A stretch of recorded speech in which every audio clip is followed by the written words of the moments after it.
আসসালামু আলাইকুম দর্শক, স্বাগত জানাচ্ছি নতুন আরও একটি এপিসোড দেখার জন্য। আজকের এপিসোডে আমি সাজিয়েছি গুঁড়া দুধের রসমালাই রেসিপিটি দিয়ে।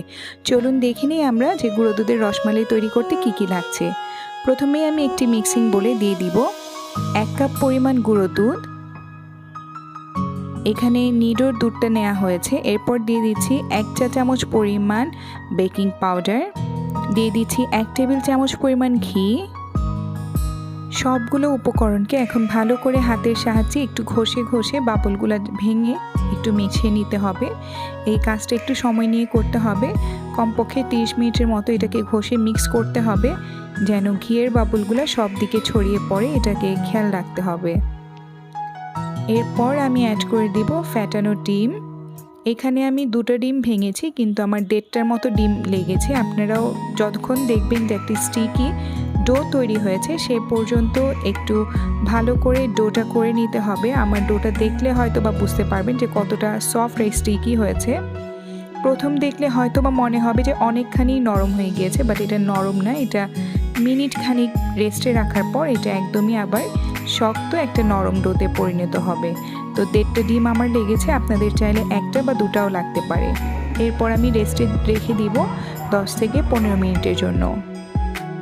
ঠিক 10 থেকে 15 মিনিট পর আমি ফিরে এসেছি, আর এখানে একটু হাতে কিছুটা ঘি লাগিয়ে এটাকে আমি ছোট ছোট বল আকারে করে নিব, লম্বাটে শেপ করব, যেরকমটা রসমালাইয়ের মিষ্টিগুলা হয়।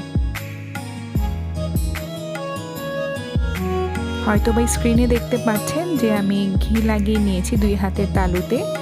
এরপর আমি এটাকে ভালো করে একটা সুন্দর ক্র্যাক ছাড়া একটা শেপে নিয়ে আসবো। মিষ্টি বানানো খুবই সহজ, একটু টেকনিক ফলো করলে ইনশাআল্লাহ আপনাদের বাসায়ও পারফেক্ট রসমালাই তৈরি হবে।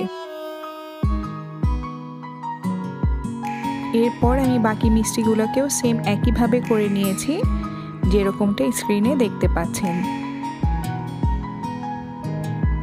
এরপর চলে যাব আমি দুধ জাল দিতে। এখানে আমি 1.5 লিটার দুধকে কিছুটা কমিয়ে আমি 1 লিটারের মতো করে নিয়েছি। এরপর দিয়ে দিচ্ছি 2টা এলাচ, 2টা দারচিনি।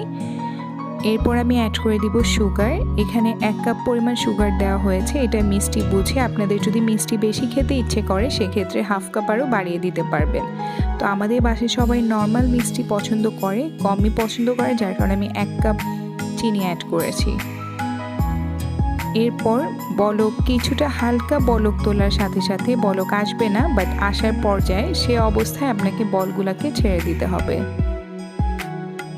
এরপর আমি ঢেকে দিব। এখন ঢাকনা একদমই খোলা যাবে না যত পর্যন্ত না আমার মিষ্টিগুলা রেডি হয়ে যাচ্ছে। একদম হালকা বলক চলে আসছে, আর মিষ্টিগুলাকেও দেখা যাচ্ছে যে সাইড থেকে বলক আসতেছে। এরপর যখন অনেক বেশি ফুলে দুধ উপরে চলে আসবে তখন ঢাকনাটাকে একটু হলেও বাতাসটা বের করে দিতে হবে, কিন্তু পুরো ঢাকনা খোলা যাবে না, নয়তো দুধটা উপরের দিকে এসে পড়ে যাবে। আর একটু হাতল দিয়ে এভাবে আমার মতো ঘুরিয়ে ঘুরিয়ে দিতে হবে। ঠিক 20 মিনিট আমাদের এই প্রসেসটাই ফলো করতে হবে।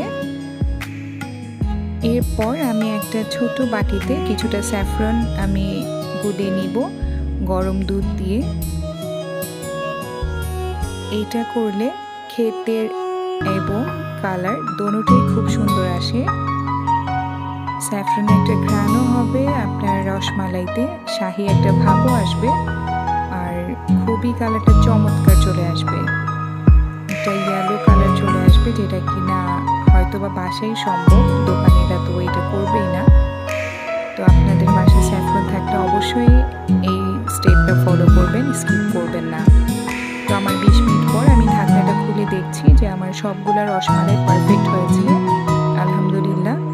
আর এখন আমি স্যাফরন গুলানো পানিটা আমি দিয়ে দিচ্ছি। এরপর আমি কম আঁচেই আমি এটাকে আবারও কিছুক্ষণ জাল দিয়ে দুধটাকে আরও কিছুটা ঘন করে নেব।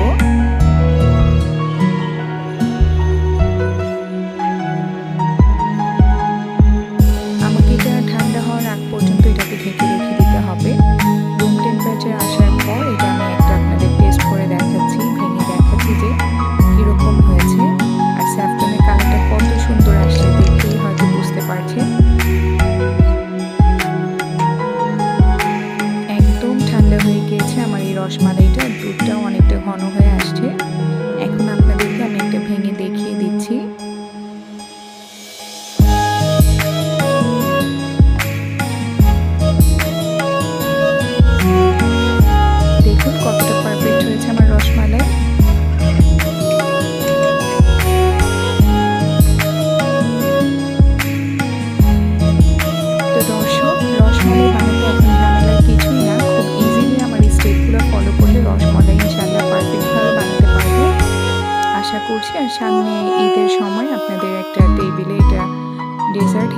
স্পেশাল ডেজার্ট হিসেবে আপনাদের পরিবেশন করতে পারবেন ঈদের দিনে। তো আজকের মতো আমি রাকি আলী এখানেই বিদায় নিচ্ছি। দেখা হবে নতুন কোনো এপিসোডে নতুন কোনো রান্না নিয়ে। সে পর্যন্ত সবাই ভালো থাকবেন, সুস্থ থাকবেন, সবাই সবার জন্য অনেক দোয়া করবেন। সবাইকে আসসালামু আলাইকুম।